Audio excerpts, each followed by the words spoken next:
예, 오늘의 시황 브리핑 시작하겠습니다. 미증시는 엔비디아가 장중에 시총 2조 달러 넘어가면서 아주 강하게 올라가는 시도가 있었습니다만 이제 막판에 밀리면서 혼조세로 마감이 됐고요. 존 윌리엄스 뉴욕 연은 총재의 어떤 발언이 나오면서 국채 금리가 내려간 거 이거 나름대로 좀 중요한 재료였습니다.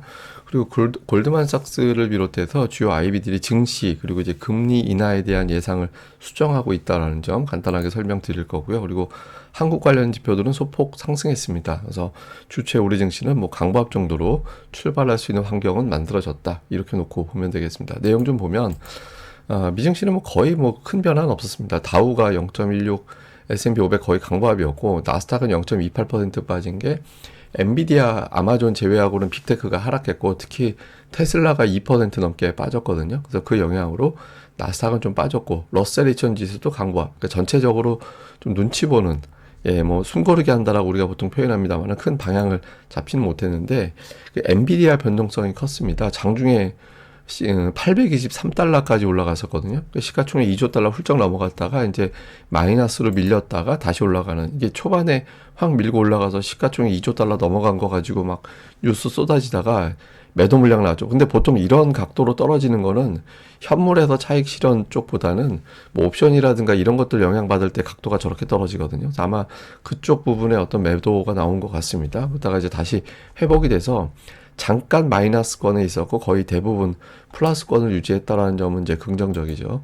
근데 더 올라갈지에 대해서 논란이 여기저기 또 하여튼 여기저기서 이제 해석이 많은데 이게 어떤 차트냐면 비즈포크라는 곳에서 나온 데이터입니다. 근데 어쨌든 이게 이제 신기술, IT에서 신기술이 나왔을 때 주가가 움직이는 경로 이거를 이제 보여주는 거예요. 그러니까 이걸 이제 보여주는 건데 AOL 이게 이제 아메리칸 온라인이라고 그래가지고 이제 우리가 인터넷 접속을 하게끔 만들어주는 그런 결정적인 기술이 나왔던 걸 얘기하는 거죠.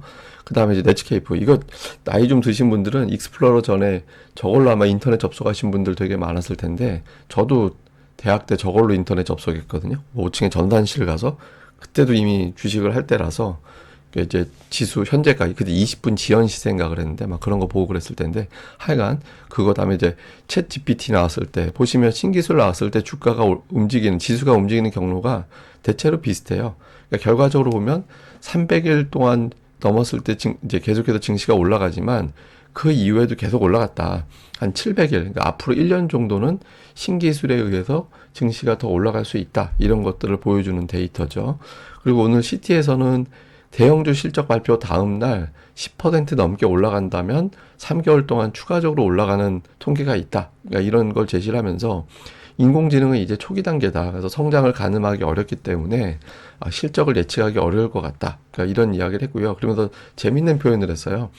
골드러시 초기에 돈 번 사람들은 금 채굴자들이 아니라 삽과 곡괭이를 만드는 사람이었다. 근데 지금 바로 엔비디아가 그 삽과 곡괭이를 만드는 업체다. 뭐 이런 표현하면서 추가적으로 올라가지 않을까? 그러니까 이런 어떤 분석을 제시하기도 했습니다.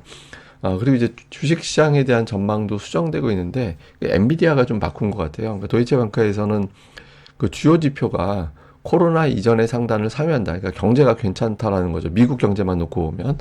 그래서 뭐 금리 이제 내려갈 것 같고 인플레이션 잡혀가고 그리고 대선이라는 변수도 있고 하지만 연말에 5,100 정도까지는 갈 것 같다. 그다음에 UBS는 AI에 대한 어떤 투자가 급증하고 있고 기업들의 실적이 좋아져서 5,200포인트 정도까지는 갈 것 같다.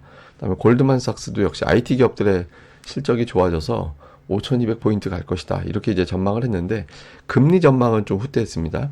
원래 골드만삭스는 3월에 금리 인하한다라고 했다가 5월로 바꿨었거든요.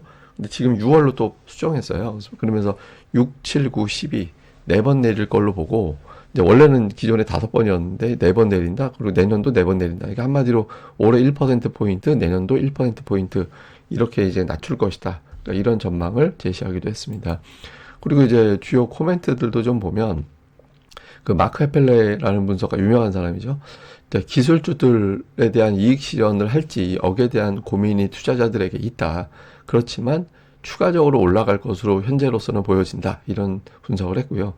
그 마이크 하트넷 같은 경우는 완화적 정책, 그러니까 이제 금리가 이제 내려갈 가능성, 그다음에 이제 AI에 대한 투자, 경제 상황 이런 것들을 감안해 본다라면 증시는 추가적으로 올라갈 것이다. 이렇게 이제 전망을 했습니다. 근데 이거보다 저는 오늘 이제 존 윌리엄스 발언이 좀 영향을 준 거라고 보는 측면이 올해 늦게 금리 인하에 진입할 거다. 그러니까 금리 인하 궤적에 올해 늦게 진입할 거야. 그러니까 이 늦게라는 표현은 제가 보기에는 4분기를 얘기하는 게 아닌가 싶기도 해요.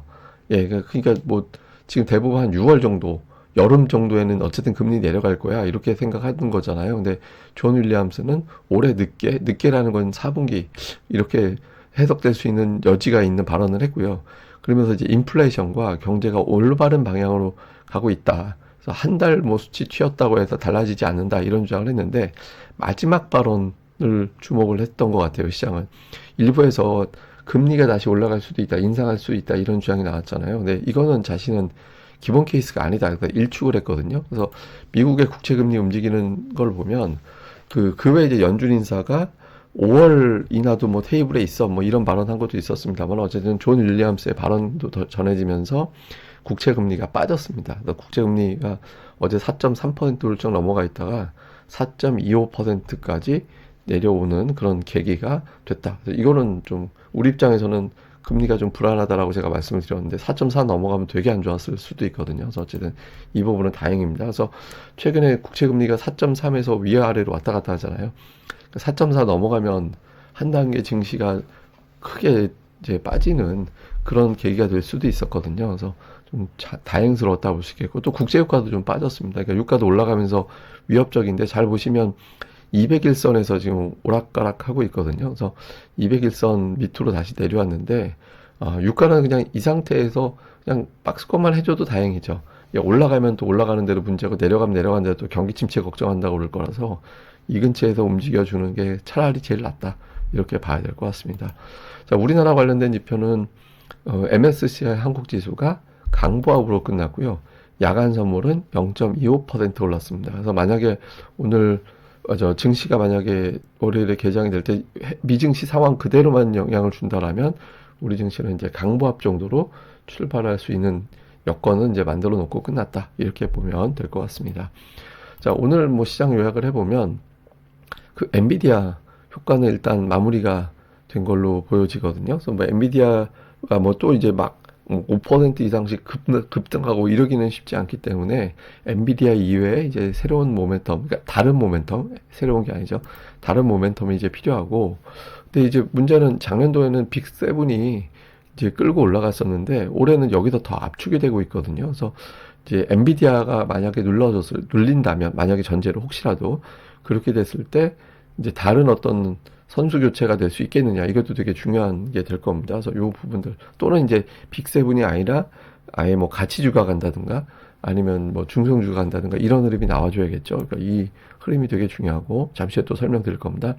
다음 주에 이제 PCE 지표가 공개가 되는데 그러니까 시장의 전망하고 일부 분석가의 전망이 좀 달라요. 그러니까 이 PCE 지표도 올라갔을 것이다라는 분석도 있고 그 전월 대비는 다 올라갔을 거로 보는데 전년 대비는 상당히 좀 진정됐을 거야 이렇게 보는 시각도 좀 있거든요. 그래서 좀 PCE 지표 발표 전후에서 금리에 대한 긴장도가 또 올라갈 수 있어서 위아래로 좀 다음 주에도 좀 집중을 해봐야 될 것 같습니다. 그리고 한국 관련된 지표는 앞서 설명드린 대로 이제 좀 소폭 올라서 끝났다 이렇게 이제 보면 되겠습니다.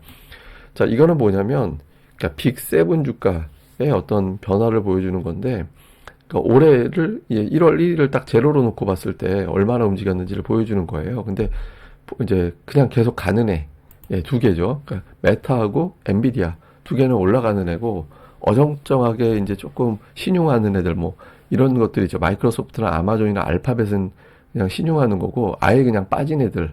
그러니까 애플과 테슬라는 아예 빠져 있는 상태가 되고 있잖아요. 그러니까 작년도 연간으로 보면 빅7이 주도를 했는데 이게 보시면 10월 이후에도 빅7은 비슷하게 올라가는 경향이 있었거든요. 근데 올해 들어서는 우리가 보통 뭐 주가 퍼포먼스라고 하는데 등락의 어떤 차이가 되게 커져 있잖아요. 그래서 이거는 아마도 이 안에서도 투자자들이 이제 좀 옥석을 가리기 시작해서 근데 숫자가 나오는 게 강도가 다르니까 거기서 이제 숫자에 갈수록 또 민감해져 있다라는 거죠. 그래서 우리도 마찬가지로 어떤 정책 또는 숫자에 되게 민감할 수밖에 없습니다. 오늘 CNBC에서는 그 엔비디아 수혜주라고 해가지고 쭉 글로벌 기업들 뭐 TSMC, 뭐 인텔 등등 얘기하면서 우리나라의 삼성전자하고 SK하이닉스도 이제 관련주라고 꼽긴 했거든요. 그래서 어쨌든 안에서 더 압축이 되고 더 압축이 되는 이제 그런 이제 상황이 만들어지고 있기 때문에 지금 우리 증시 차별화뿐만 아니라 미국도 마찬가지죠. 그래서 업종별 수급 동향, 다음에 재료들 이런 것들을 좀